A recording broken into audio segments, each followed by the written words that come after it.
Oke teman-teman, kembali lagi di channel saya. Setelah episode sebelumnya yang sangat seru, kini kita kembali dengan episode yang baru, dengan bocoran cerita yang saya angkat dari novel. Dan jangan lupa subscribe dulu bagi kalian yang suka. Dan sekarang saya mau menceritakan bocorannya kembali. Dan jangan lupa untuk subscribe, klik loncengnya, dan juga lupa like. Selamat menikmati. Gaskeun. Anda tidak dapat melihat saya. Long Hao Chen memberikan pandangan kaget pada siput matahari dan bulan ilahi. Dia tampaknya tidak dapat memahami apa yang dimaksud dengan pernyataan dirinya sebagai pengemis perdamaian. Siput matahari dan bulan ilahi menunjukkan ekspresi yang hampir seperti senyuman. Bisakah Anda menebak apa yang saya maksud? Long Hao Chen menggelengkan kepalanya. Siput matahari dan bulan melanjutkan, kekurangan kedua leluhurku adalah semangat pengorbanan mereka. Mereka lupa bahwa menjadi bagian dari ras siput matahari dan bulan ilahi kita pada dasarnya adalah sebuah kejahatan. Keberadaan kita dan daging kita adalah sebuah daya tarik, yang bahkan Scion of Light pun tidak dapat menolaknya. Namun demikian, sebagai juru bicara Dewa Cahaya, kita tidak memiliki kewajiban untuk membantu Scion Cahaya dengan sepenuh hati. Jadi saya mengambil keputusan sejak lama. Sekarang setelah kamu akhirnya muncul di depan mataku, umur panjangku ini akhirnya akan segera berakhir. Aku tidak bisa melihat apa yang akan terjadi nanti. Yang ada hanyalah kehendak surga. Aku hanya berharap pengorbananku ini tidak sia-sia. Senior, kamu penuh keterkejutan. Long Hao Chen tanpa sadar menginjak tanah. Jangan mencoba menghentikanku, tidak ada yang bisa mengendalikan saya. Bahkan Tuhan pun tidak akan mampu melakukannya, anak muda. Meskipun saya tidak tahu nama Anda, yang membuat saya terharu adalah penampilan kebaikanmu sebelumnya. Kamu masih memiliki esensi kemurnian sebagai Scion of Light. Kamu tidak perlu merasa sedih karena kematianku. Aku sudah terlalu lama hidup di dunia ini, energi hidup saya sudah hampir punah, dan saya sudah mendekati nafas terakhir saya saat ini. Bagiku, bisa hidup cukup lama untuk bertemu denganmu adalah akhir yang sempurna. Saya juga berharap bahwa saya akan menjadi siput matahari dan bulan ilahi terakhir yang turun ke dunia ini. Namaku Long Hao Chen. Kedua tinju Long Hao Chen dicengkeram erat. Dia dapat dengan jelas melihat bahwa energi kehidupan dari siput matahari dan bulan ilahi di dekatnya beredar dengan kecepatan yang ekstrim, bagaikan bendungan. Sirkulasi energinya meningkat intensitasnya, seolah-olah tubuhnya telah lama berubah menjadi bola air. Namun pada saat berikutnya, bagian luar dari bola air ini telah rusak dan tidak dapat diperbaiki lagi. Siput matahari dan bulan ilahi menyatakan dengan suara lembut, Long Hao Chen, ingatlah kata-kataku sebelumnya. Toleransi yang saya sampaikan tidak hanya ditujukan pada orang lain, tapi juga pada diri sendiri. Anda mungkin adalah Scion of Light, tapi itu tidak membuatmu menjadi makhluk yang sempurna. Semua orang bisa melakukan kesalahan, tapi kamu tidak harus membiarkannya memengaruhi hatimu, dan tetaplah bertoleransi terhadap diri sendiri. Aku harus pergi, tubuhku akan melindungimu sebagai perisai yang pantang menyerah. Saya berharap kepergian saya hari ini akan membantu mengubah konsep moralitas dan hati nuranimu. Apapun yang mungkin kamu hadapi di masa depan, kamu tidak boleh melampaui batas kemampuanmu.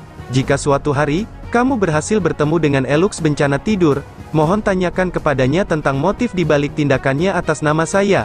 Dengan bayangan itu di hatinya, jiwanya belum mungkin menemukan kedamaian, bahkan setelah sekian lama berlalu. Suara siput matahari dan bulan tampak semakin lemah, hingga menghilang sepenuhnya, dan tubuhnya mulai menjadi transparan. Cahaya cemerlang melayang di udara seperti kristal emas. Sebelum perlahan jatuh ke karapas itu, cahaya keemasan lembut terus membentuk lingkaran dan memancarkan gelombang cahaya yang mengesankan. Air mata mulai menetes dari wajah Long Hao Chen, saat ekspresinya berubah tak terlukiskan. Dengan tangan kanannya diletakkan di dadanya, melakukan penghormatan ksatria yang bermartabat di depan siput matahari dan bulan ilahi yang perlahan menghilang. Tidak hanya dia, tetapi yang lain juga memberikan penghormatan yang bermartabat atas panggilan mereka masing-masing, mengikuti kepergian binatang suci bermartabat yang berusia ribuan tahun itu. Bersamaan dengan cahaya keemasan, cangkang besarnya tiba-tiba mulai berputar. Pada setiap putaran, warnanya menjadi gelap sedikit demi sedikit, dan volumenya menyusut. Saat ia berjalan dengan kecepatan yang masih bisa diikuti dengan mata telanjang, beberapa saat kemudian, ia menyusut menjadi bola cahaya kuning, melayang di udara menuju langsung ke arah Long Hao Chen. Di tangan kirinya yang Long Hao Chen tanpa sadar angkat, bola cahaya oranye itu tampak sebesar mata, jatuh tepat di tangan kirinya. Armor suci agung sepertinya tidak ada halangan apapun di depannya, dan Long Hao Chen hanya merasakan perasaan hangat di tangan kirinya, sebelum kehangatan itu menyebar ke seluruh tubuhnya, termasuk bahkan jiwanya. Diresapi oleh perasaan hangat ini, Long Hao Chen merasakan hatinya menjadi lebih transparan, karena semua perasaan yang tertahan di hatinya, termasuk penyesalan yang dia rasakan setelah mengetahui asal-usul Elux, menghilang tanpa kecuali. Hati yang murni seperti bayi yang baru lahir akan merasa tidak terpengaruh oleh kenajisan apapun. Energi spiritualnya tidak meningkat sama sekali, tapi dari kontak pertamanya dengan perasaan lembab itu, Long Hao Chen mulai memahami betapa pentingnya hadiah yang baru saja dia terima dari siput matahari dan bulan ilahi. Itu tidak hanya membantunya dengan membagikan kenangan dan peringatannya, tetapi yang paling penting, menggunakan kekuatan vitalnya yang terakhir untuk membersihkan jiwanya. Melihat tangan kirinya, Long Hao Chen terdiam sejenak.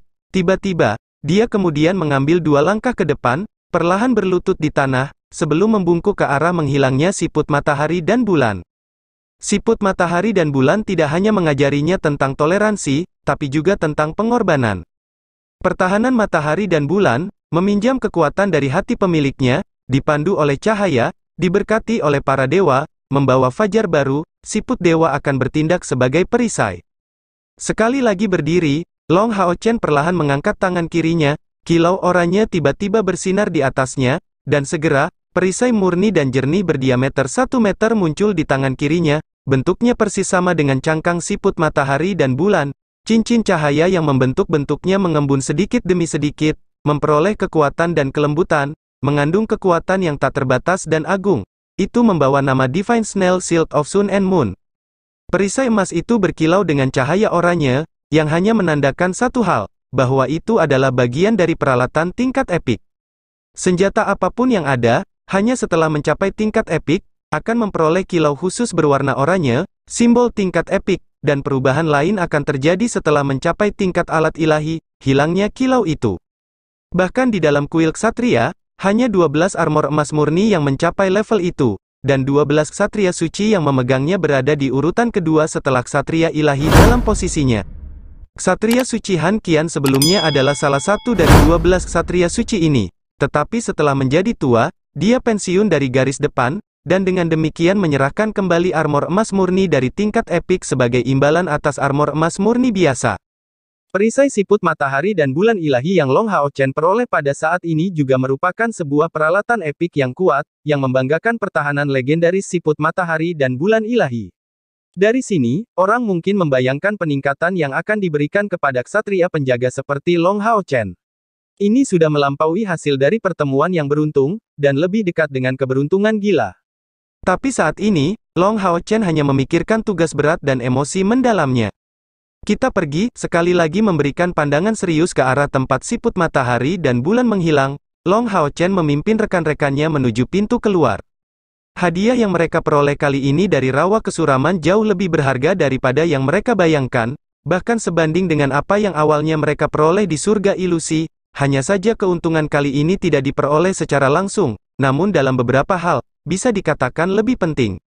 Boa hutan, ikan gergaji, ular iblis, dewa iblis ular, dan raja boa hutan, serta pilar dewa iblis yang jatuh dan perisai siput matahari dan bulan ilahi yang mereka peroleh. Jika semua ini bisa diubah menjadi sesuatu yang berharga, dan diberi waktu beberapa tahun untuk diasimilasikan, itu sebenarnya cukup untuk membuat mereka mencapai tingkat kaisar sebagai pasukan pemburu iblis. Tapi, sampai hari ini pasukan pemburu iblis yang berusia kurang dari 30 tahun tidak pernah muncul. Tanpa ragu, inti ganda yang mereka miliki dengan pasangan dewa pilihan yang dibentuk oleh Long Hao Chen dan Chai Er memainkan peran yang sangat penting. Tetapi sama pentingnya, keberuntungan berdiri di sisi mereka. Setelah keluar dari gua, semua orang memandang Long Hao Chen, menunggu dia mengarahkan mereka. Jika mereka mengambil jalan yang sama seperti sebelumnya, mereka pasti akan menghadapi kesulitan besar lagi, jadi cara terbaik adalah meninggalkan rawa beracun dengan terbang. Hal ini tidak hanya mengoptimalkan kecepatan mereka secara maksimal, namun juga menghemat banyak waktu, karena prioritas terpenting mereka adalah meninggalkan rawa kesuraman sesegera mungkin. Namun sayangnya, mengingat konsumsi Hao Yue yang sangat besar, dia tidak akan mampu membawa semua orang dan terbang. Jadi Long Hao Chen tenggelam dalam keraguan singkat. Kapten, bagaimana kalau berangkat dengan pesawat? Kami hanya perlu membuat jalan dan itu saja, Sima Xian melamar. Long Hao Chen memandang Lin Xin, bertanya, apakah energi spiritualmu cukup? Lin Xin mengangguk, mengisyaratkan bahwa dia tidak punya masalah. Long Hao Chen menyatakan, baiklah, kalau begitu saya akan bertugas membereskan jalan sebentar lagi.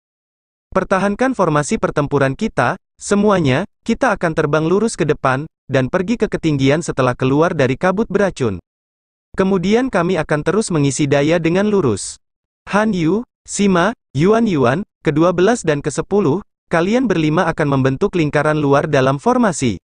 Saya akan terbang paling depan, sementara Ying Er, Chai Er, 11, dan Lin Xin akan tetap berada di tengah. Para penyihir di tengah formasi harus menyiapkan mantra. Ying Er, suruh McDool bersiap melepaskan kekuatan naga iblis yang luar biasa. Jika kita menemui hambatan di jalan, tidak peduli musuh apa, semua orang harus menyerang dengan kekuatan penuh, sebelum menjauh darinya, dan bergegas keluar secepat mungkin, dipahami? Iya, semua orang menjawab. Keempat sayap di punggung Long Hao Chen perlahan menyebar, dan semua orang melepaskan sayap mereka, mengatur formasi yang dia perintahkan. Cahaya oranye menyinari lengan kirinya, sekali lagi mengangkat perisai siput matahari dan cahaya ilahi, di tangan kanannya muncul Arya Dewi Cahaya. Ini adalah peralatan paling kuat yang pernah dimiliki Long Hao Chen. Cincin cahaya keemasan dengan cepat keluar dari tubuh Long Hao Chen, itulah Fight Halo, diiringi Guardian's Favor, Angel's Blessings, Tauhnes Halo, menyelimuti seluruh grup. Arya Dewi Cahaya yang terangkat tinggi di atas kepalanya, mulai mengeluarkan panas putih, matanya yang jernih bersinar dengan aura suci. Dari Arya Dewi Cahaya, panas putih keluar dalam sekejap, mengepakkan sayap di punggungnya dengan kekuatan. Long Hao Chen tiba-tiba naik ke udara, menyebarkannya ke udara. Ini sebenarnya bukanlah api, tapi kekuatan suci, yang terbentuk di sekelilingnya. Melepaskannya seperti gelombang api dengan cara ini, bahkan jika itu melalui penggunaan pedang dewa seperti Arya Dewi Cahaya, itu pasti akan sangat merugikan energi spiritual Long Hao Chen. Namun hasilnya seperti yang diharapkan, dengan kekuatan sucinya yang menyebar sedemikian rupa, semua kabut beracun dalam jarak 100 meter menghilang. Pergi, Long Hao Chen berteriak keras, sehingga yang lain tidak berani mengabaikannya, mengikutinya dari dekat, sambil mempertahankan formasi, sayap spiritual mereka melayang di udara. Kecepatan terbang Long Hao Chen sangat cepat, dan hampir seketika, dia mencapai ketinggian lebih dari 100 meter. Kemudian, sambil mengambil jeda sebentar, dia menunggu teman-temannya menyusul. Sementara itu, pancaran dari kekuatan sucinya terus bertambah kuat, menghancurkan sebagian besar racun di sekitarnya. Dengan sangat cepat, semua orang berkumpul di sisinya, naik dengan kecepatan tinggi. Pada saat ini, Long Hao Chen menyadari bahwa ketika menyebarkan indranya, persepsinya terhadap lingkungan sekitar menjadi jauh lebih kuat dari sebelumnya. Benar saja, kabut beracun di rawa kesuraman ini sangat tebal. Bahkan setelah naik lebih dari 500 meter dari tanah, mereka masih belum meninggalkan jangkauan racunnya. Dengan warna hijau tua masih terlihat sejauh mata memandang. Jika bukan karena iluminasi dari kekuatan suci Long Hao Chen, garis pandang mereka akan menjadi gelap gulita. Hati-hati semuanya, Long Hao Chen tiba-tiba berteriak, sebelum segera mengeluarkan sinar oranye dari tangan kirinya, yang bisa dilihat semua orang hanyalah hamparan luas cahaya oranye yang memercik dari tangan Long Hao Chen, menyelimuti seluruh kelompok, sebelum lingkungan mereka berubah menjadi dunia oranye. Apa ini teknik dinding perisai yang digunakan oleh ksatria penjaga? Tidak mungkin, semua orang dipenuhi rasa ingin tahu dan kaget. Benar, apa yang Long Hao Chen baru saja gunakan adalah teknik dinding perisai yang digunakan oleh ksatria penjaga. Belum lagi rekan-rekannya, bahkan pria itu sendiri tidak menyangka kekuatan tembok perisai akan mencapai tingkat seperti itu. Biasanya, tembok perisai ksatria penjaga akan membentuk pertahanan hanya dalam satu arah, melindungi seluruh tubuh, tapi area itu tidak akan melebihi 10 meter persegi, menjadikannya keterampilan pertahanan satu arah yang kuat. Pada saat tembok perisai Long Hao Chen, pikirannya hanya membentuk pertahanan di atas mereka. Namun siapa sangka setelah energi spiritualnya disuntikkan ke dalam perisai siput matahari dan bulan, ia tiba-tiba mengeluarkan cahaya jingga.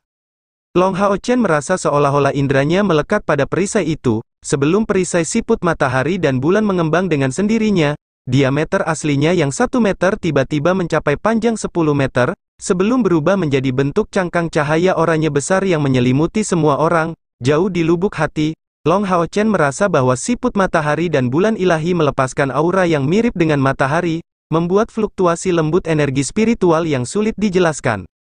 Ini memberinya perasaan misterius yang meyakinkan. Yang lebih mengejutkan lagi, perisai siput matahari dan bulan yang berwarna oranye tiba-tiba menjadi transparan, seperti kristal es oranye, membuat mereka dapat melihat menembus cangkangnya.